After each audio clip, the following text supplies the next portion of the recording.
Welcome back, Left Reckoning patrons. I'm Matt Leck. With me, as always, David Griscom.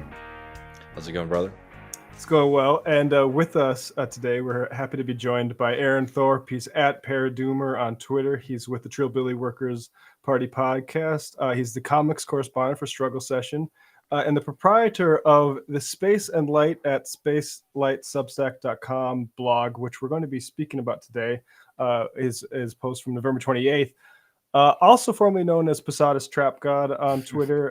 And I'll say, like, there's certain people that when they disappear from Twitter, their presence is missed. And you were one of those folks. So the sort of resurrection has been well received here in Left Reckoning quarters. So Aaron, thank you and welcome to the show. Thank you so much for having me, guys. One thing, Ed Bermilla, I forget what podcast he does, but people that, on like left Twitter will know him.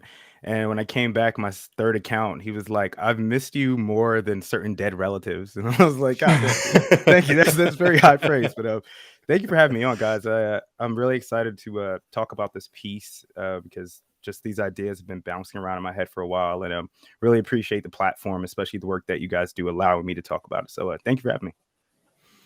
Too kind.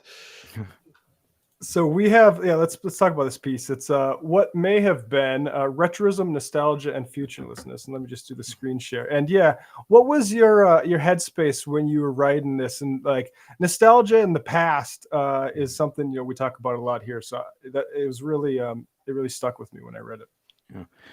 Well, like I have this obsession with like the 80s and the 90s, I mean, I love streetwear, I love fashion, I love like, retro Jordans and retro Nikes and stuff.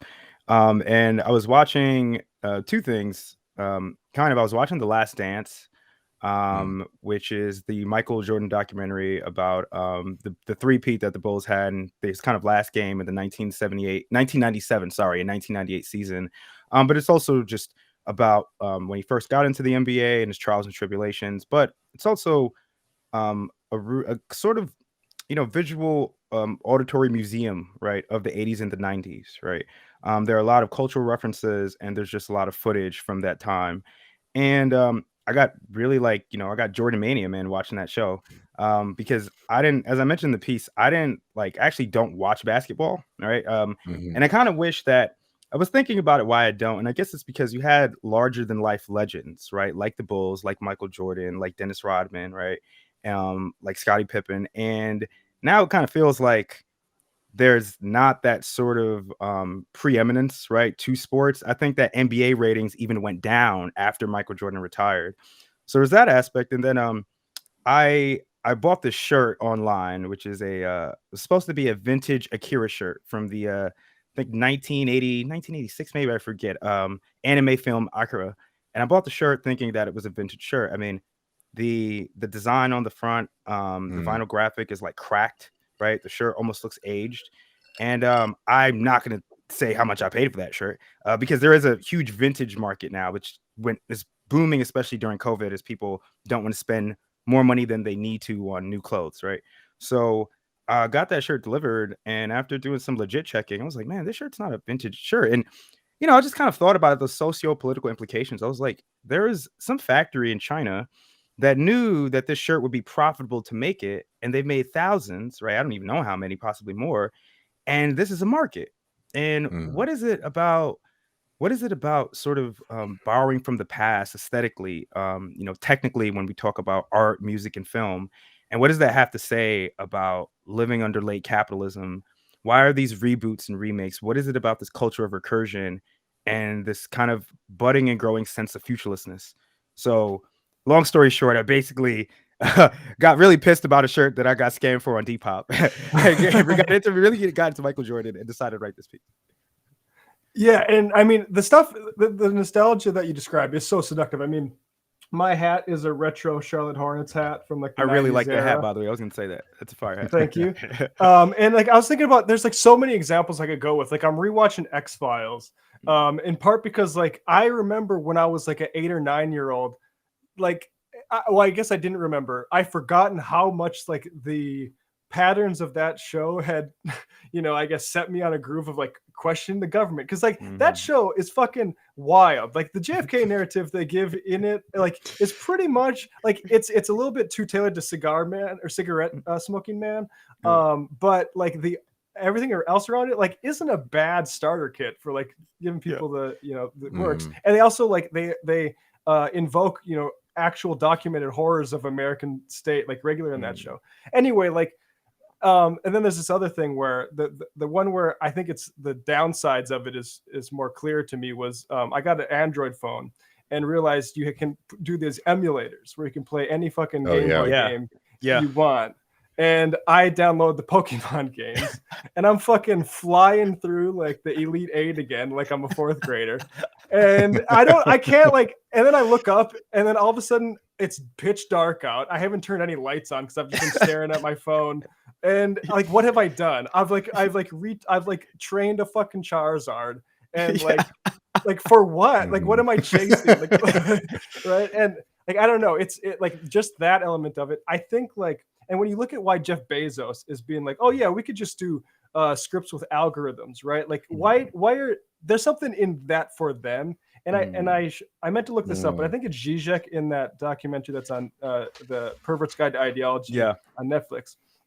I think he says something like this and that. Someone can correct me if I'm wrong, but like if a work of art doesn't like make you want to throw a brick through your boss's window or something, it's kind of a waste of time.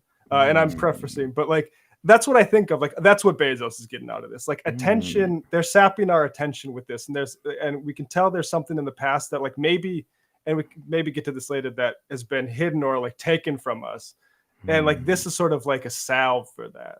Absolutely. But I've talked a little bit too much. You guys can jump in. No, absolutely. We'll get into it, but like the phrase that I use, hauntology, and a lot of the things that I'll be talking about, like people should read Mark Fisher's book. God, I forget what it's called. I had it right. Oh, it's right here. Ghosts of My Life. I use that book as a reference, as well as Grafton Tanner's The Circle of the Snake. I really recommend people get those two books. But the thing about nostalgia that I didn't really mention in the piece in hauntology is that it's about disjointedness. It's about being kind of out of time, like being uprooted from time, as much as it is about, as you were saying, Matt, alluding to these sort of lost futures. Like what could have. I mean, like I titled my piece, "What May Have Been." And nostalgia is very insidious because it can be used as sort of like this solve for national unity, right?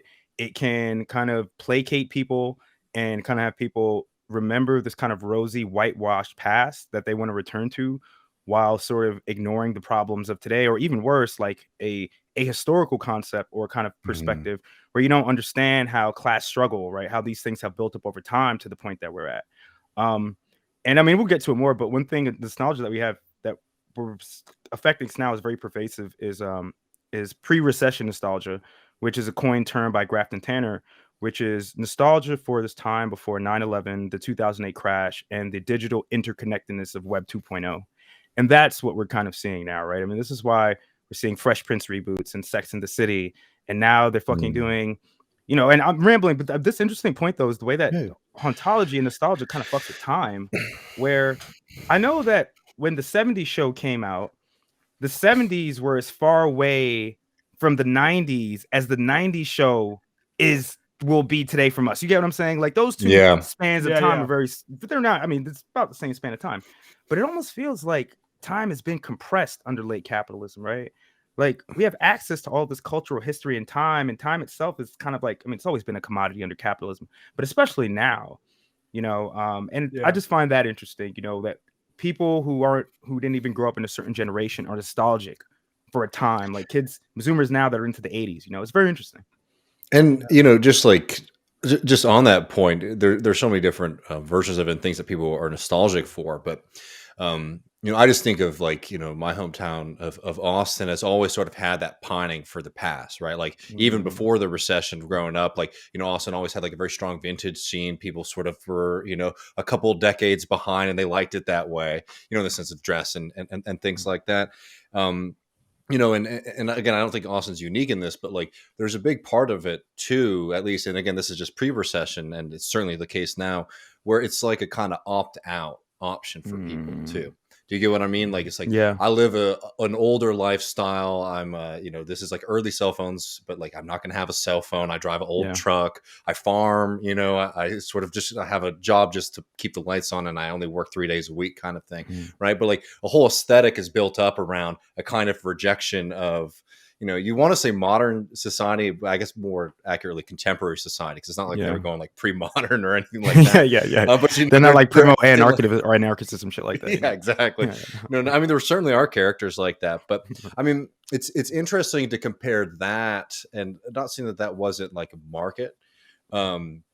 But now Austin is so overrun, with new folks, and that's all well and good. But like the collective imagination of that past has changed and become hyper commodified. So going back to like your Akira shirt, right? There are like print shops here that they make shirts that look like they were from the 70s and 80s, and they might be Waylon Jennings or like telling you this or that, but like that was printed like 2 weeks ago by some guy who's charging $70 for the t-shirt to somebody from California who moved here 3 years ago and is dreaming about the old Austin, right? And like that's a very interesting part of like the nostalgia and this kind of remembrance too, is like there's like different like there's utopian in the sense, and I would say that it is utopian to think you're going to opt out of society like some of that previous stuff, and then there's like pure market, right, where you're just like you're buying an identity, you're buying a kind of I don't know, cred, you're showing like, oh well, I might not be of it, but like I get it, right, kind of thing. Yeah, the past is profitable. You just reminded me of something. I didn't include this in the piece, but in the Grafton Tanner's book, and I forget the word, but there's a French word for it. There's always a fucking French word for it, right? Yeah, of course. But it basically translates to sites of memory. All right, so the Grafton Tanner is from Georgia, and he covers Stranger Things, the newest season, where there's I forget where in Georgia it is, but there's a mall that's there that's kind of like dilapidated. And the Stranger Thing producers, the movie set, they went to this mall and they renovated it for the show, right? And actually, the renovation lasted beyond the filming of the show because people thought it was going to be a revival, right, of this mall that had become dilapidated. It's sort of the opposite of that season of Stranger Things, where the mall is now introduced as this new site of not just commerce, but where people hang out, as opposed to Main Street, right? So all of these small mom and pop places are closing. And in real life, it was kind of the opposite. It was trying to bring back, right, this site of community for people and obviously commerce. But I mean, it didn't work, right? And there's the fact that it was this physical location, this site of memory for people. I mean, the past is profitable, right? But I think sometimes, though, and for whatever reason, and I mean, people can read the book if they want to know. Grafton Tanner goes into it more, but the mall just didn't come back to life as people had expected it to, right? So even though we can be nostalgic for certain things, right, and try to bring things back, there seem to be some things that are just left in the past, which I find, I don't know where that dichotomy is. As I'm saying this, I'm just thinking of it. So maybe that's another piece I'll expand on. But I mean, yeah. even with the mall, right? It's like we can have a nostalgia for the mall, but like socially, materially, it's a space that we just do not want to utilize. I mean, we want to buy our things online, we want to buy them quickly, or if we do, we don't want to have to go inside to a hallway before we can enter the store. I mean, hell, I went to the mall recently, and it was very freaky, actually. Like, it was not like a nostalgic experience. It was like, and it was the one I had grown up with. This is like, I should have memories there, but instead it's like, this is horrible. I can't see the sun. Like, this is just too much commerce around me. So I mean, it's interesting to say, like, even though we have like warm memories on some levels, like being a teenager and doing these things, like we really have also like moved past that, as much as I think some people might want to, like, I don't know, reinvoke like the image. They don't want to experience it again. Absolutely. And I mean, this is maybe random, but I was kind of thinking the way that even certain films, right? Well, I'm gonna say films, but think about a movie like Scream, right? Or think about like any of these, like, two like late 90s, like, mid 90s, like slasher films, any genre, doesn't matter. I mean, if like the internet and social media had existed, I'm not really sure that a movie like Scream could work, right? Because everybody would be IMing each other and messaging each other and saying, yo, there's some guys going around and killing people, man. And I think it's this kind of person, you know what I mean? So it's like, it's just interesting the way that, like, people are nostalgic for this time before these certain devices, but we can't really take like our modern context and just translate it into the past, right? Obviously, because of all these material, social, political implications. So again, this is again why I wanted to write the piece, because the way that we remember the past and the way that we whitewash it, and the fact that even remembrance is a recreation in and of itself, like that nostalgic past doesn't exist for anybody. I mean, it exists for white men. You know what I mean? It exists for white men, but even so, right? I mean, it exists unilaterally for everybody depending on racial, socioeconomic scale. But for some reason, whether it's Donald Trump or whether it's fucking Joe Biden, right? We have this. Politicians are adept at using the past, right, as a signifier of national identity or unity, right? And it's really trippy to think about. Like, let me put on my techno utopiast hat, which is not like the one I wear most comfortably, but just for the sake of argument, right? Like, technology has allowed, like I said, the emulator, you can play any game, but you can also like download like the church committee report from the 70s and like all the stuff like the government was up to. Like it's a new form of content that is available to folks that the government is just a fucking liar. And like it was accessible in a way that like it hasn't been before. And I feel like there's like a rush now to like, there has to be some reaction to that, right? Like, and that's why you see like, I mean, like the Fred Hampton movie was a like huge example for that. Like I think like these sorts of topics, like, and like just look at the way MLK is understood, right? Like obviously the roll eye stuff is still like galloping every year, but like the actual corrective to that is probably as visible as it has ever been. Maybe I'm too optimistic about that, but I feel like the internet has allowed a certain leveling of certain things like that. And like I'm just curious what you guys think about, like, as far as, and then if that leads to something we can like, our next question is like, what is the role of culture and what do we need from it? And I'm curious what you guys think about that, the positive aspect here. That's really interesting that you brought up the Black Panther film, because when I was looking at like the kind of questions that you had sent, and you're talking about radical nostalgia versus something like The Last Dance, and radical nostalgia, I mentioned at the end of the piece, is I mean, it's not a panacea, right? But it could be sort of a corrective to this culture of recursion or this culture of repetition, right? Of nostalgia that neoliberal capitalism kind of like is selling us, right? Where radical nostalgia, we remember resistance movements and working class struggles from yesteryear, right? And I really did like that. I really did like that Fred Hampton movie, because I mean, I understand, right? This is where, like, being a leftist, I gotta like fucking take my hat off sometimes and just be like, okay, I'm gonna watch this, or I wouldn't enjoy anything, right? And that movie had issues, right? But at the same time, it was promising that this is a form, like, I mean, a form of radical nostalgia that is like being produced like by fucking HBO or whatever studio that, like, I mean, people can see. And I'm kind of curious, if the pandemic wasn't a thing, if this film would have, I mean, I know it would have released in theaters, but how well it would have done. Right. Like, I kind of thought about that, but it's interesting that these films are becoming, especially since the uprising 2 years ago, right? Like, these films, there's a market for it, Yeah. And I don't know, I like that, but at the same time, you always have to be wary about recuperation in anything that capital kind of takes, any radical or revolutionary kind of, like, moment in history. But I mean, it's a start. Do I wish that it was made by fucking leftists? Yeah, I do. Is it a start? Yeah. Are people, and I'll shut up in a minute, but one thing I really want people to check out too is Stuart Hall, who I mentioned him at the end of my piece. He talks about the dialectic of the cultural struggle.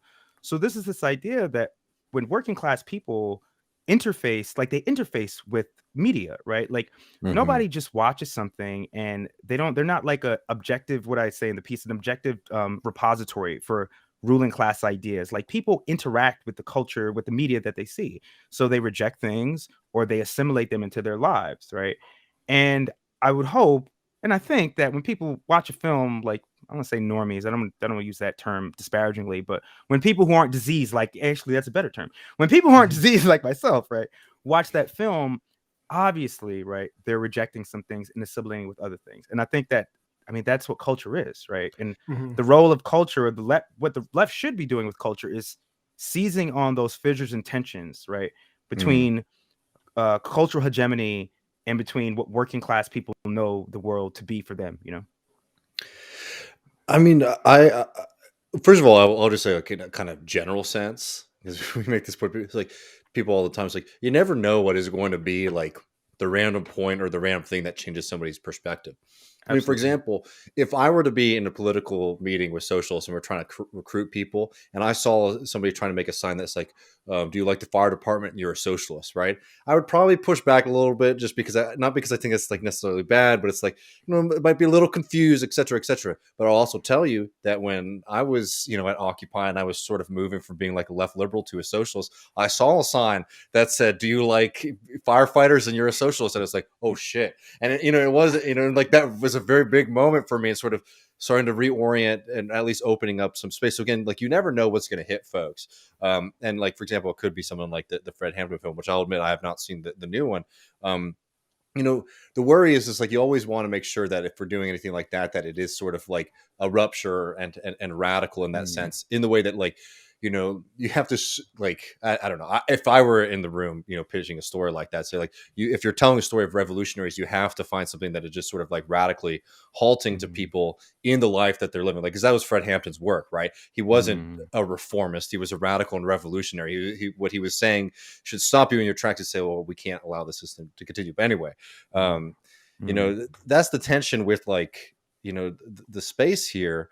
But I do agree that like we shouldn't just be sitting on the sidelines, either telling people not to see films, because again, you don't know what is going to be able to break the space open. But I think like if we could, because we've gone on for a little bit, just to orient everybody, I was sort of hoping if we could talk a little bit about hauntology, so people know what we're talking about, this kind of disjointedness.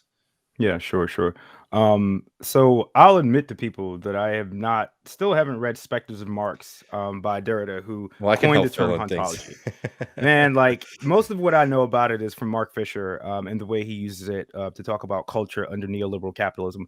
And what hauntology is that like ontology is I guess the knowledge of what could be said to exist, right? So hauntology is that which I don't want to say doesn't exist, but that which is no longer or has yet to come, right? So I think I mentioned the piece. I think one of the perfect, and also interestingly too, hauntology is almost pronounced similarly to ontology in French. So it's like this really cool, like double entendre and play on words. But the best example that I can give people, and I use it in the piece, is that, and you just were talking about it, David, right? This progression, right? And I had this similar progression that kind of culminated with Bernie Sanders and his campaign, right? And I mean, as a left liberal, right, I knew that the Democratic Party was, obviously opposed to anything that Sanders, a social democrat, democratic socialist, anything that he was his whole entire agenda, right? I knew this, but I couldn't really. I mean, you could say like simplistically, like, yeah, these are evil people, like kind of twiddling their thumbs in like a smoky back room, and they all want us to die, right? But it's much deeper than that, and the best way I guess I can define it is through the example that the Democratic Party is haunted by the New Deal. They're haunted by the civil rights movement. They're haunted by this era when politics was actually pushed by people on the ground, actual organizers, right? Whether we're talking about civil rights activists or whether we're talking about union organizers, right? And the same way that neoliberal capitalism is defined not by what it is, but what it isn't. It's the same way we kind of define a word by its opposite, right? We don't really define a word. I don't know if I'm getting a little bit too heady, but we don't really define words by characteristics of an object. Sure, right? But a dog is a dog because it's not a cat, right? To give a simplistic example. This is the same way that neoliberal capitalism sort of fills this negative space and is haunted not by the specter of communism, not by its apparition, but by its disappearance, right? This is why we long for these lost futures. We people can have arguments about what would have happened if the Soviet Union never collapsed, but at least what I feel like is that there would have been an alternative, right? We see that during the rise of neoliberalism, with which kind of started by like Jimmy Carter, but which was sort of weaponized by Reagan and by Margaret Thatcher. Margaret Thatcher talks about there is no alternative, right? So hauntology and capitalist realism, right, or the fact that Mark Fisher, the phrase that he says that there is no alternative to capitalism, right? These things kind of go hand in hand. And for me, I think that the sort of negative space that the Democratic Party or neoliberal politics or the Republicans, our modern state of politics, the kind of negative space that it takes up in the absence of an alternative, whether you want to call that, a European style social democracy or, something like the Soviet Union. I really do think that that is what haunts all of us, and again, I don't want to make it sound like everyone is like this closeted communist, right? He's wishing for these days of like yesteryear, but there is this kind of bereftness and this lack and this wanting, right? That I think is like reflected in our culture, in our media, and I mean, again, like if that makes sense to people, like that's why I think hauntology is just kind of an interesting concept, right? Because it is about this disjointedness, it is about this lost future. So I hope that made sense to anyone listening.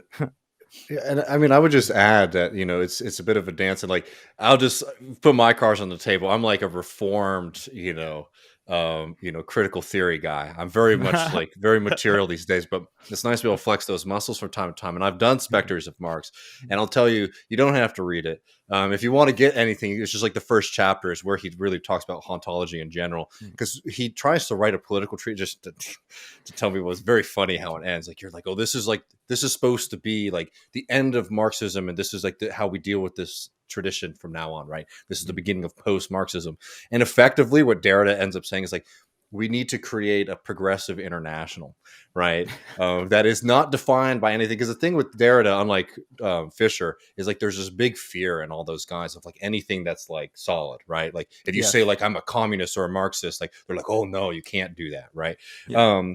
This is why he was big into deconstruction, right? Like exactly. Like that's their whole thing. Anyway, so I'm just saying, like I think like as political text, and the funny thing about hauntology and Derrida's work is like you can take it and do a million different things with it. So I'm just saying about Derrida's like as a political text, I find it can sometimes be more confusing than helpful. But I like reading Derrida even less, not even so much as like it's like, oh, he's speaking the truth, but I like the way that he makes you think, right?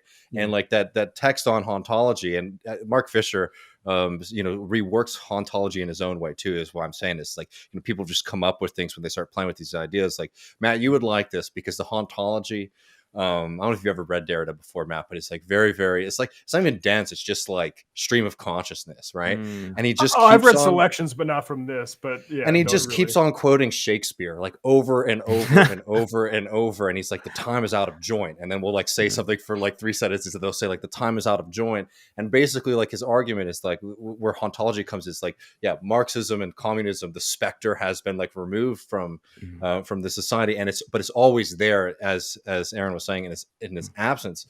And he also, I just want to throw in, because it's one of my favorite lines actually, is that he calls Marxism the only suicidal philosophy, which I've always thought was interesting because it's the only philosophy that wants to undo its usefulness, right? Because the argument would be that like under communism you wouldn't need Marxism anymore, because Marxism is defined as the kind of opposite of capitalism, right? Absolutely. Anyways, some nice kind of radical poetry, but I think that like that kind of idea that like there is like both the material and the immaterial, right? And I think adding that into your analysis, like with nostalgia, is so important. Like going into all of these things, it's like there is that dialectic and that dance between the actually existing past, the imagined past, and like our desire as viewers and people like looking at it from today, right? Looking back in time and forward in time at the same time, like we're putting weight into it, right? So it's like it's not like a solid thing. It's like this,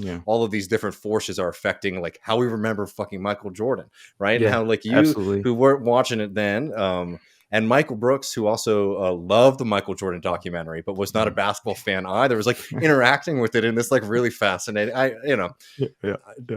just think we can sort of bring it back to the text a little bit, just because I think that's the tension that is so interesting. And I think instead of just recognizing this, like, I don't know, or thinking about this like English majors, which is very wonderful, and thinking about like, what this means, like thinking about this as like socialists and people who want to do something with this, like understand like there's a process that's going on, like how can we interact with these different forces for our own ends.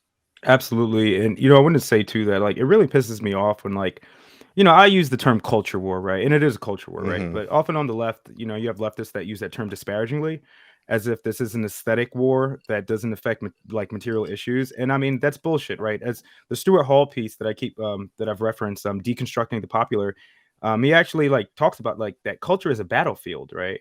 And like, yeah, like there are many fronts like where culture is like waged, right? It is a war, you know. I mean, there's a reason why, like, you can talk about like, you know, Alex Jones or Joe Rogan and talk about like, you know, these incendiary radio hosts that are perpetuating this culture war. But I mean, there's like a material reason why they're able to do what they do, right? And they are actually out there convincing people, right? And I think that, you know, as leftists, we shouldn't say that like, yeah, man, this is like all aesthetic and bullshit. And like when we have the revolution, we'll just start everything over and then we'll put the right ideas into people's heads. Like that's kind of scary to think about, one. And it's also just, again, like not accepting that people are like these like critically thinking, like, you know, like subjects, right, who interact with the culture that they consume, you know. So I think it's incredibly important as leftists for us to like fight on the front of culture. Now we'll talk about maybe what that actually means, like what that'll look like. I don't really know, but I have some ideas, you know. Well, I want to just touch on quickly, like I think like we've mentioned, a lot of this is because the future like that we have now sucks.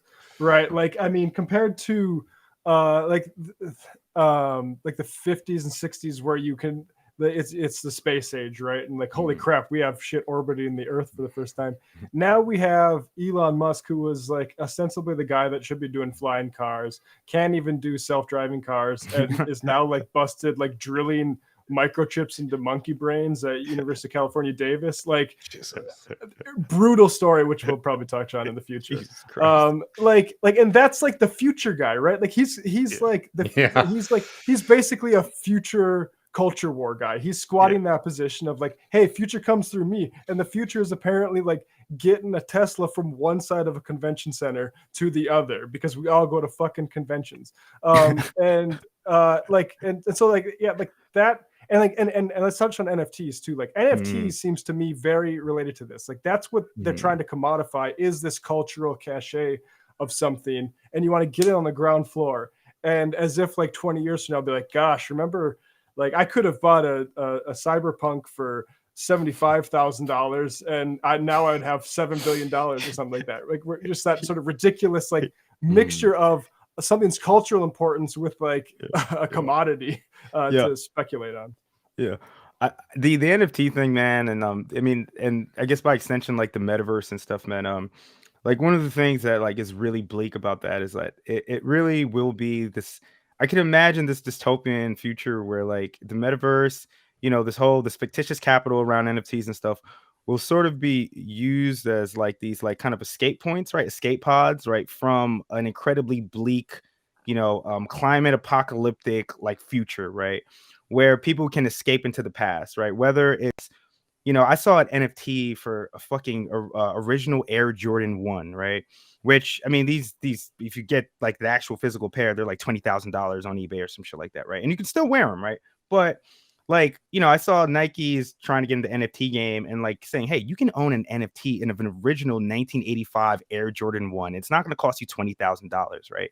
And the way that NFTs, the metaverse, to me, really will be like this escape for people and this kind of like distraction, as you were saying earlier, Matt, like, you know, playing Pokemon on your phone, right, until like nightfall, you know. And I mean, like, dude, I remember when I was a fucking kid, and this was before they had the backlight Game Boy, right? So I'm like, you know, I'm like trying to like not turn on my light because I don't want my mom to know that I'm still up, you know what I mean? But I'm still playing. Like, it's like I could very well imagine that, you know, the metaverse will be kind of this similar concept, but will our generation will kind of be, I guess, the hamsters for that, right?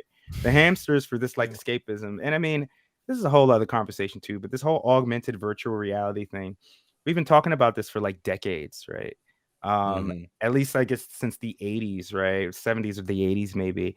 And it just seems like the way that we think about technology, and this is maybe another part of nostalgia, right, is that technology has always been seen as this continuity, right, of progression, you know.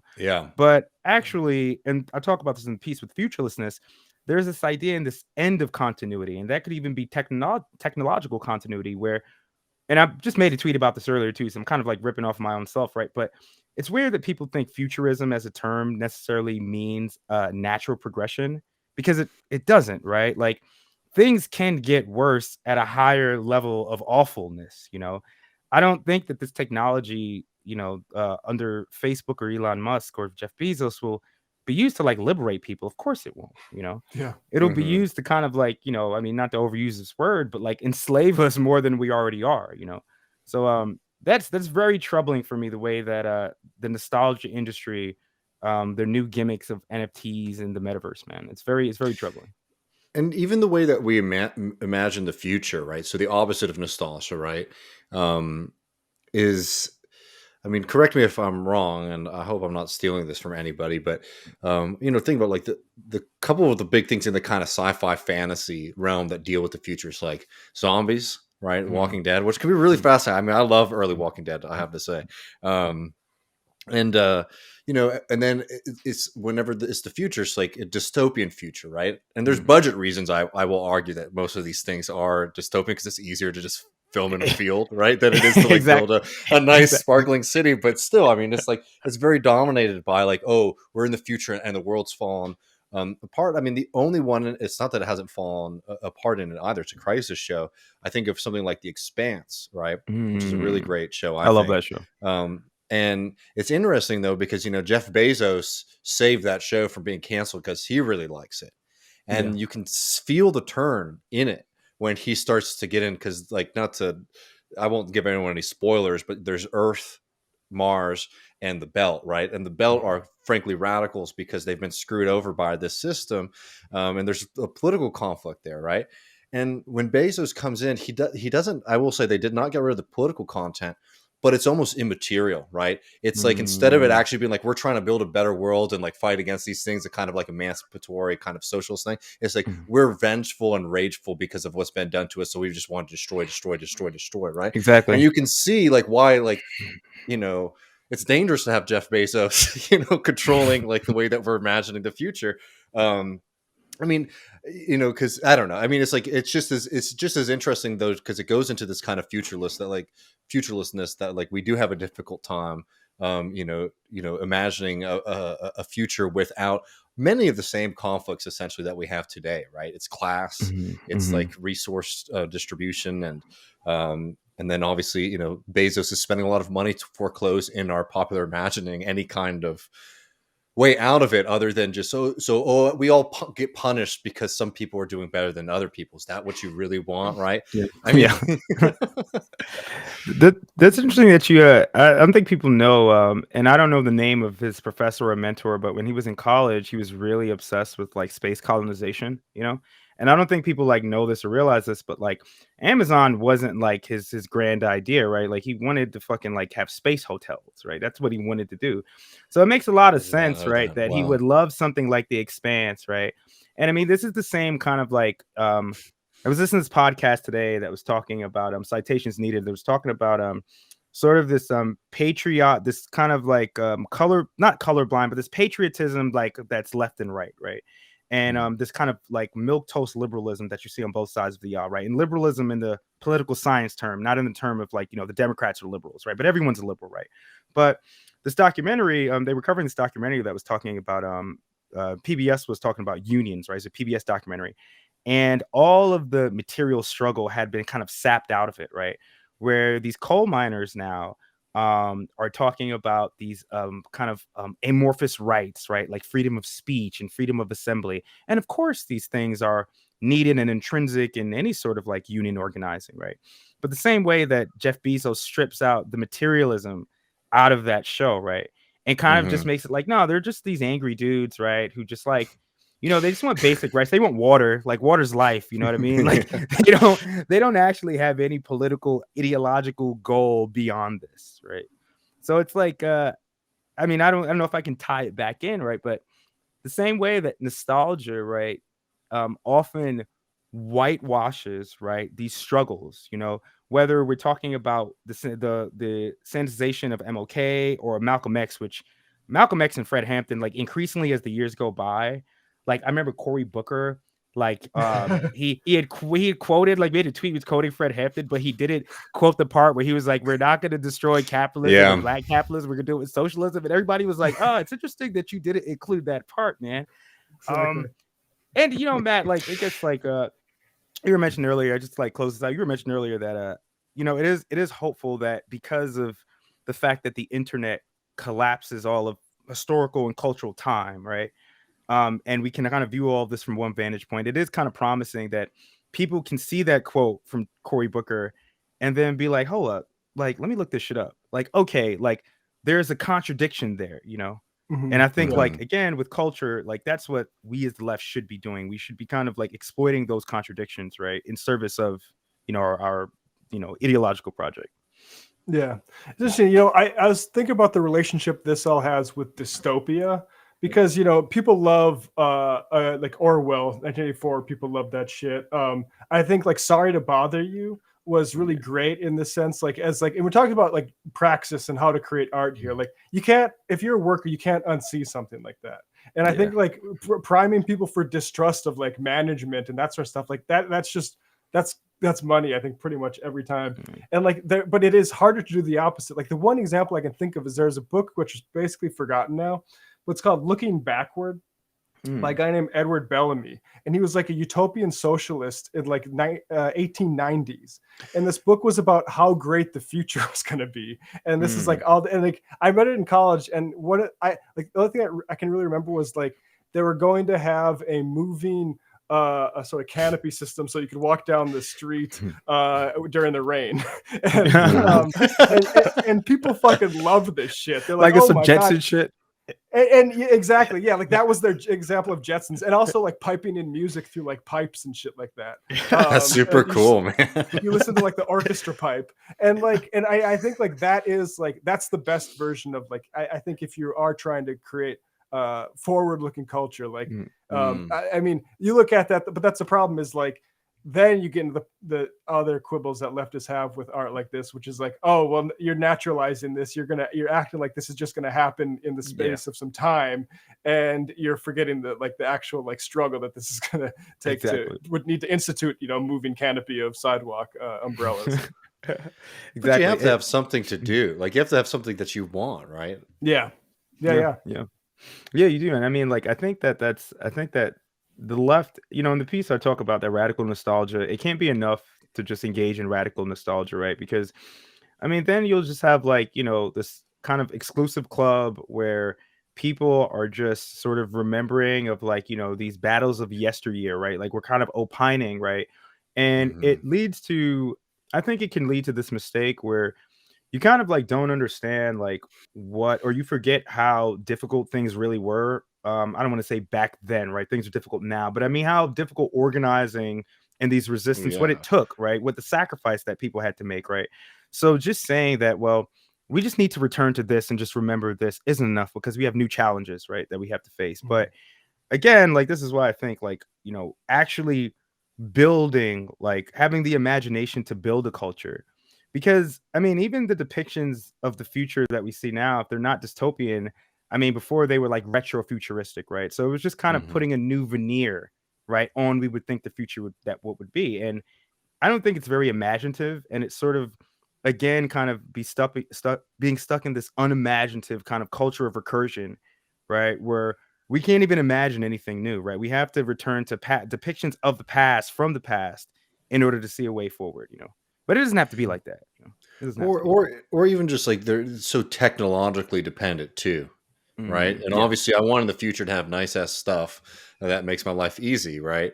But it is interesting, like so much pop media is like the world and the social structures are almost exactly the same.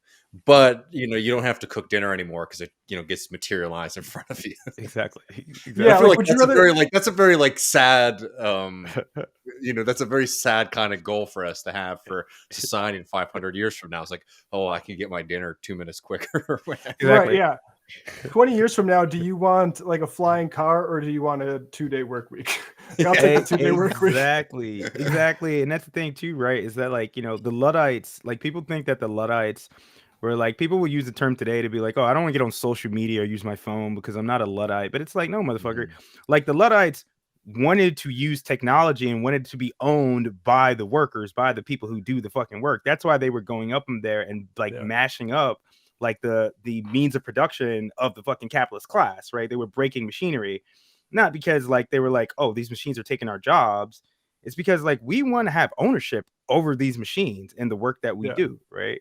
And I mean, you could totally like I think like when I imagine like the future, like when I think about it, you know, it's like, Mhm. dude, like we'll have like vertical farms and shit like that and tons of fucking green space, you know, and like it would be this highly technical, like highly advanced, technologically advanced like society, but that's also like not like kind of this sheen and glisten, right? Of like these, Yeah.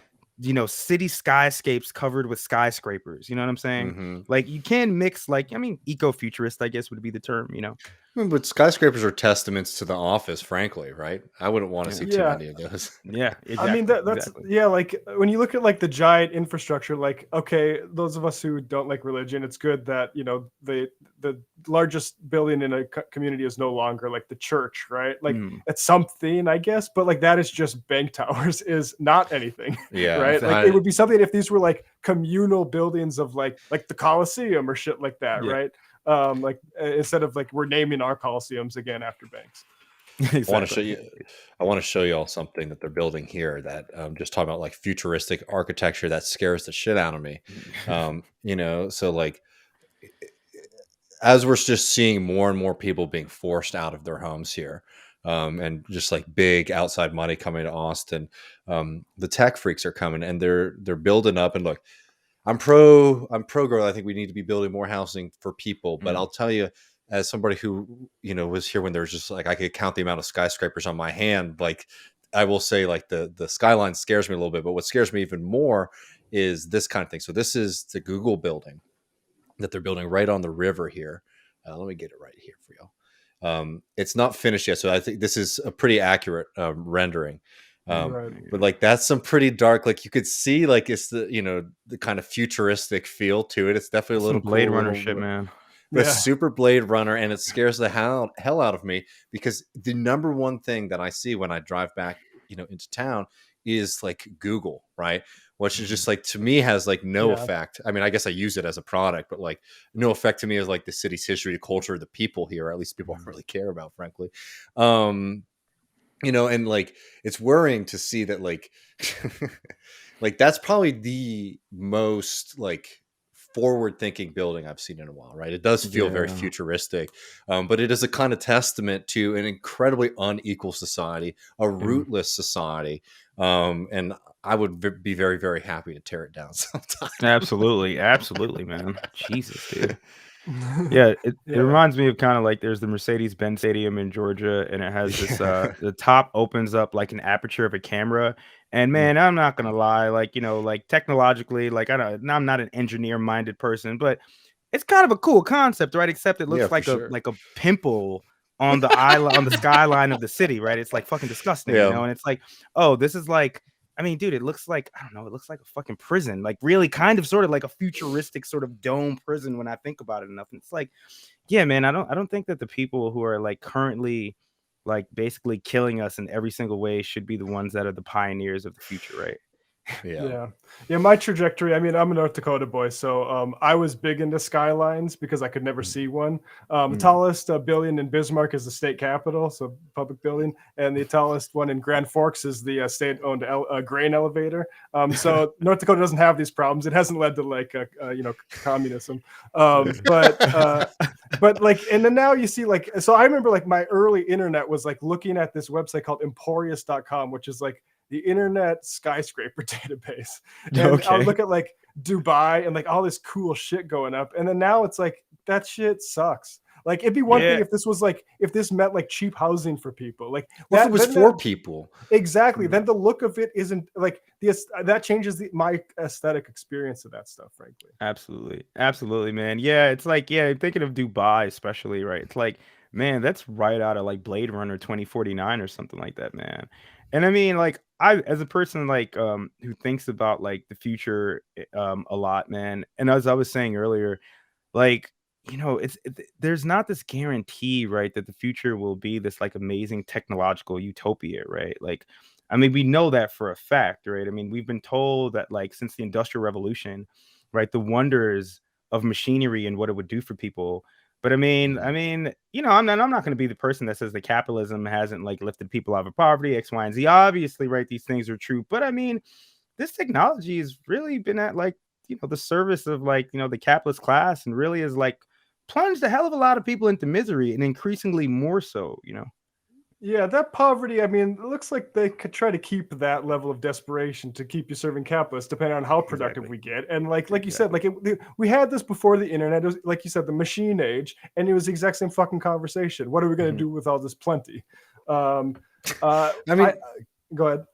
No, I was just going to add, it's like, and it's also just led to such dispossession. I mean, think about, again, like cultural artifacts, like movies, records, and things like that. Like, people don't own music anymore for the large part. And I will say I do have like records and stuff, but like, like so many people are completely dependent on Spotify and Apple Music, which, by the way, like, I have no real confidence that those are going to be permanent structures, or at least you're going to have access to those things forever, right? And it's just wild to think that for like a lot of people for the past 12 years, it's like they're they don't really own or they only have access to this music by continually having to pay for a subscription. It's never a settled thing. Like, you're sort of permanently a consumer, or you actually have no cultural products in your home anymore, right?